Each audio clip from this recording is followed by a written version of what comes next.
बहुत समय पहले की बात है। एक छोटे से गांव में भगवान शिव का मंदिर था, जिसके ठीक सामने एक पेड़ पर एक चिड़िया रहती थी। उस चिड़िया के 3 छोटे छोटे बच्चे थे, जिनके लिए दाना चुगने वो गांव में जाती थी। वो चिड़िया भगवान शिव की परम भक्त थी। उसी गांव में एक सेठ सेठानी का घर था। उन दोनों की कोई संतान नहीं थी। इस बात से अक्सर सेठानी बहुत परेशान रहती थी। जब भी वो चिड़िया उस सेठानी को दुखी देखती तो भगवान शिव से सेठानी की गोद भरने के लिए प्रार्थना करती। हे भोलेनाथ, इस सेठानी की सुनी गोद भर दो और इसे भी माँ बनने का सुख प्रदान कीजिए। लेकिन सेठ बहुत ही कंजूस स्वभाव का था। वो ना तो कभी दान पुण्य करता और ना ही किसी भूखे को खाना खिलाता। एक रोज सेठानी गांव में जा रही थी तो गांव की औरतें उसे देख बातें बनाने लगी। वो देखो, किसी चीज की कमी नहीं है सेठानी के पास, लेकिन फिर भी आज तक माँ बनने के सुख से वंचित है बेचारी। भगवान भी सबको हर सुख नहीं देता।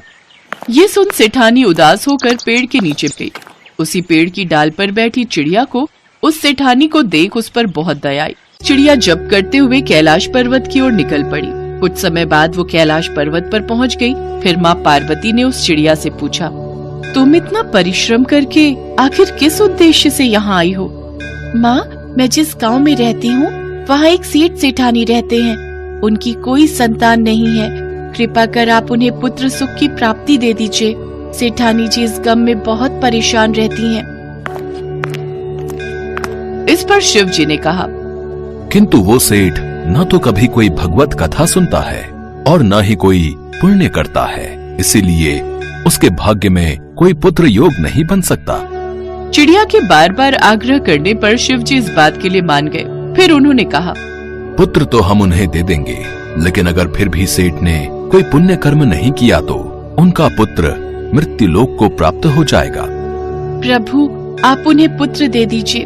पुत्र प्राप्ति के बाद वो स्वयं ही पूजा पाठ करने लगेंगे। ठीक है, जैसी तुम्हारी इच्छा। चिड़िया भगवान शिव की परम भक्त थी, इसलिए वो उसे मना नहीं कर पाए। प्रभु के मुंह से हाँ सुन चिड़िया बहुत खुश हुई और वापस गांव लौट आई।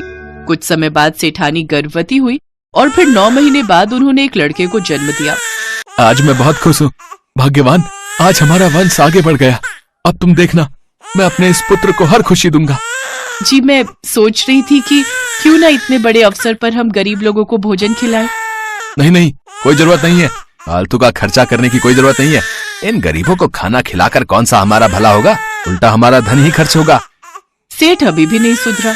वो ना तो दान पुण्य करता और ना ही भगवान की पूजा पाठ करता। धीरे धीरे उनका पुत्र बड़ा हुआ।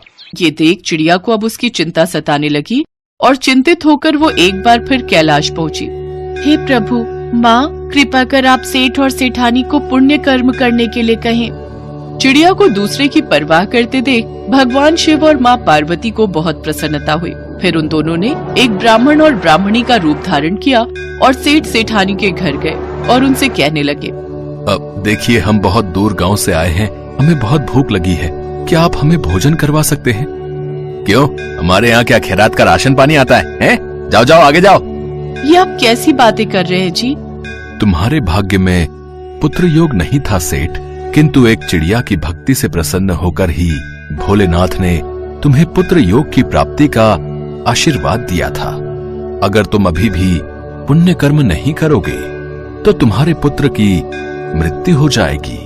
ये बात सुनकर सेठ सेठानी रोने लगे और उस नन्ही चिड़िया को धन्यवाद कहने लगे। हमारे पुत्र के लिए एक चिड़िया भोलेनाथ से लड़कर हमारे भाग्य में पुत्र सुख दे सकती है, तो क्या हम अपने पुत्र की रक्षा के लिए पुण्य कर्म नहीं कर सकते? बाबा, महादेव जी के वो पुण्य व्रत कौन से हैं जिनको मैं धारण कर महादेव जी को प्रसन्न कर सकूं? ये सुनकर माँ पार्वती ने कहा, वत्स, महादेव का प्रिय व्रत महाशिवरात्रि है। जो कोई भी महाशिवरात्रि का व्रत करता है और उस दिन पूरे विधि विधान से भगवान शिव की पूजा करता है, उस पर सदैव महादेव की कृपा बरसती रहती है। ये बात सुनकर सेठानी ने कहा, फिर तो हम भी ये व्रत अवश्य करेंगे। हाँ, हम पूरे विधि विधान से महाशिवरात्रि के दिन महादेव की पूजा करेंगे। उस दिन के बाद से सेठ सेठानी पुण्य कर्म, व्रत, पूजा पाठ करने लगे।